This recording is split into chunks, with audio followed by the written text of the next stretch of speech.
My name is Ahmed. I come from the glorious country of Iraq, and I'm a born Muslim.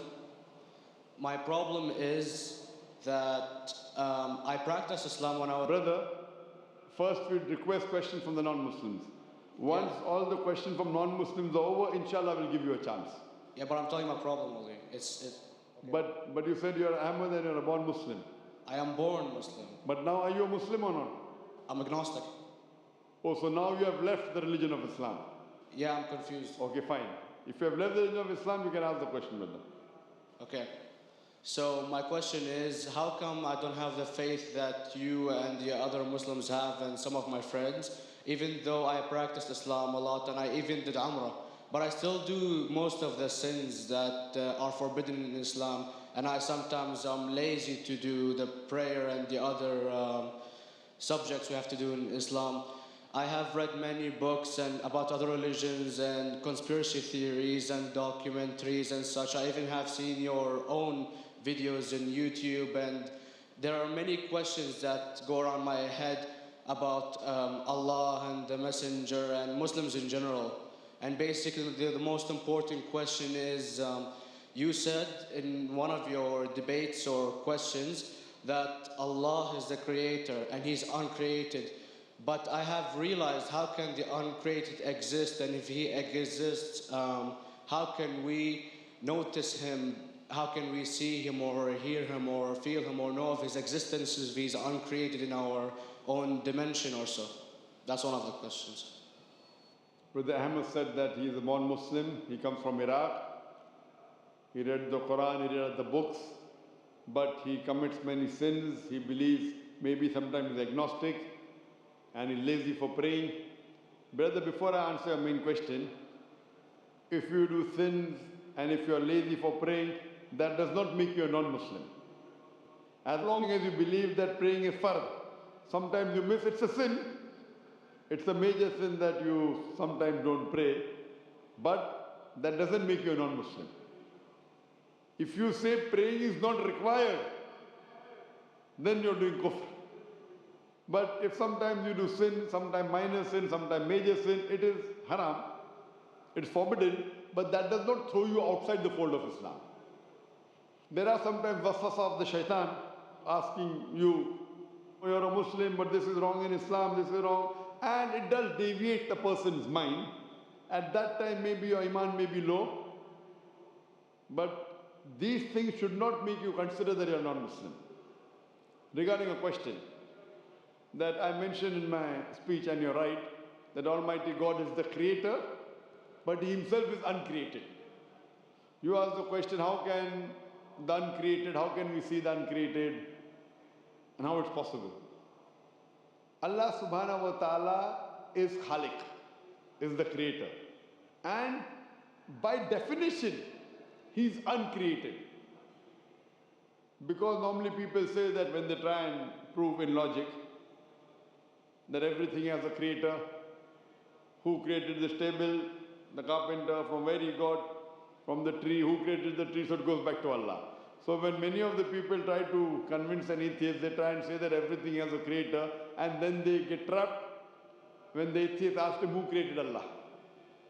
So if you hear my tapes, I never go that way. I ask the atheist that how did you come to know about the universe? How did you come to know about the functioning of the stars, of the sun? And he says, and goes back, that the creator. So it's the vice versa. So if you know how to deal with logic, you don't trip over this problem with the atheist trap, the Muslims or the believers, by saying who created Allah. By definition, Allah is uncreated. And if you ask the question, who created Allah? If you have heard my tapes, I give the reply, that suppose a person comes and says that my brother John. Yeah, I know, I saw that, I heard that's funny, but I mean, how does he exist if he's uncreated? Not that is Allah. automated. Yeah. That's the difference between you and Allah. How does he exist? Means he was existing. He doesn't have a beginning. You and I have a beginning, that's human being. So that's the difference between us and Allah. You can't say that Allah has to be like us. If Allah is like you and me, why should we worship Him? I see, but have you heard of the phenomenon, the Big Brother, used by various orders and political agendas to control the people and such by implementing it into multiple gods, and then later on it became a monotheistic religions all over the world to make it easier for Big the Brother, people to... sorry, I've never heard of the religion Big Brother. It's not a religion. It's like a theory, an idea, basically. For What does it say? Yes? What does this idea say? What does it say? Is that when you have a big brother, it's easier for you to live life.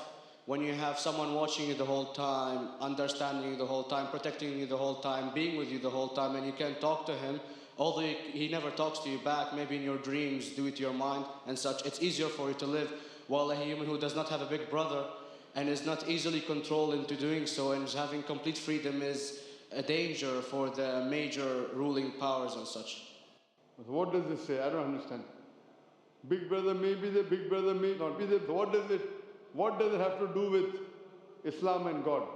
What does it have to do? Because basically Allah is watching you the whole time. So you want to say that Allah is like a big brother? Indeed, you use him for your protection so you won't be scared. You know what I mean? See, this is the hypothesis. Hypothesis. If you have heard, how do I convince an atheist? If you have heard my answer, that you said that you're agnostic, you're atheist. Yeah. So first thing I do to an atheist is I congratulate him. What? I congratulate him. Have you heard my answer of atheist? Yeah, you congratulate them and stuff. But I haven't seen your debates with the atheist. I just saw your answers on some questions. Fine, so you haven't seen the answer of atheist. No, but I've seen your debate with David William Campbell. And that's William Campbell is not an atheist. Yeah, yeah. Now when an atheist tells me he does not believe in God like your theory of Big Brother, yeah. And if you believe in that theory, I will ask you, first thing I do to the atheist, I congratulate him. You know why? Yeah, because they think and they don't follow what their parent does and such stuff like that. No. I congratulate him because he is not doing blind belief. The other people are doing blind belief. He is a Christian because father is a Christian. He is a Hindu because father is a Hindu. Most of the Muslims are Muslim because father is a Muslim. He is thinking. He says there is no God. He has said the first part of the Islamic Shahada, La ilaha. The reason I congratulate him is because he has said the first part of the Islamic Shahada, Islamic Creed, La ilaha. The only thing I have to do is illallah, which I shall do inshallah. So if you have heard my answer, an atheist becomes an atheist because he believes in science, he believes in logic. Or I ask him that if an equipment is bought in front of him, which no one in the world has ever seen, and if the question is asked, that who will be the first person who will be able to tell you the mechanism of this new equipment? What is the answer? Of course, he's going to tell you the producer or the maker of this equipment. Creator, producer, maker. So when we ask him questions that how did this universe come into existence, he will talk about the Big Bang.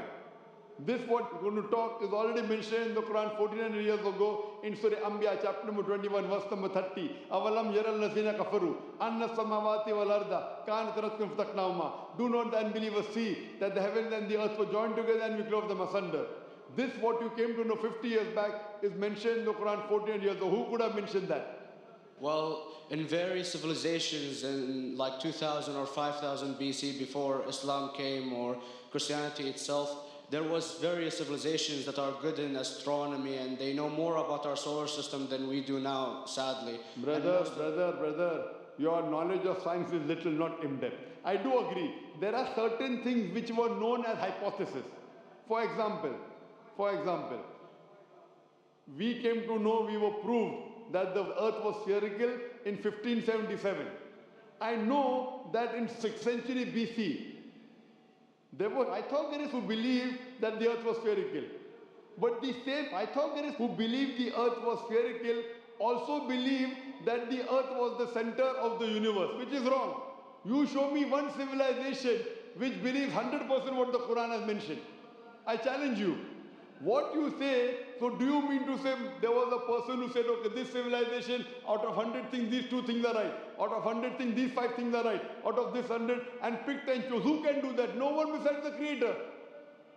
Even if you know that there were 10 different civilizations, hundreds of civilizations, there is not a single civilization that you know in the past which knew 100% of science what we know today. So where is your logic? Where is your theory? I do know that certain things were hypotheses which were proved later on. But there is not a single civilization which knows everything what is mentioned in the Quran. So the answer goes back to the original question, who could have collected this in the Quran? Someone 1400 years back, could he do and say, okay, out of these 100 things, these 3 are right, out of these 100 things, these 2 are right, out of this, it's not possible. Mathematically, it's not possible. Well, you never gave the idea of extraterrestrials or so. I mean, knowledge is power, and... Brother, I'm asking a simple question. We are not come here to have a debate. Yeah. I'm asking you a question. Point out a single civilization. You're asking something else. Yeah. We are not here to discuss. You can come in the room and discuss. You ask a question, I'm giving you the answer. You gave about old civilization. I told you you're right. But out of 100 things, 98 they were wrong. So I'm asking you, who could have mentioned this in the Quran? You're talking something else now. Yeah, well, I'm asking you a simple question, 2 plus 2 equal how much? You are saying, I'm telling you 3 multiplied by 3 is how much? I'm asking a name, you're telling that where do you live? Yeah, I'm asking a simple question, name me a single civilization which has everything what was mentioned in the Quran. Do you know of any or not? Yes or no? Well, not everything, of course. Even not 10%. Why? Babylon knows of most of the planets and such. Planet is not the only thing mentioned in the Quran. There are 1,000 things mentioned in the Quran. To say what 1,000 things are mentioned in the Quran, 10% would be equal to 100 things. Did Babylonian civilization knew about 100 things mentioned in the Quran? No, because they You don't cannot. have the They knew 5 or 6 things. In percentage wise, very small. So, of course. Who can be the author of the Quran besides the creator to know what is right, what is wrong? Today science has established the hypothesis mentioned by Babylonian so many centuries back is today proven. So these were hypotheses in the past, which out of them many have been rejected, some have been accepted. So to collect all which is 100% correct has to be from the creator and no one else. Hope that answers the question. Yeah.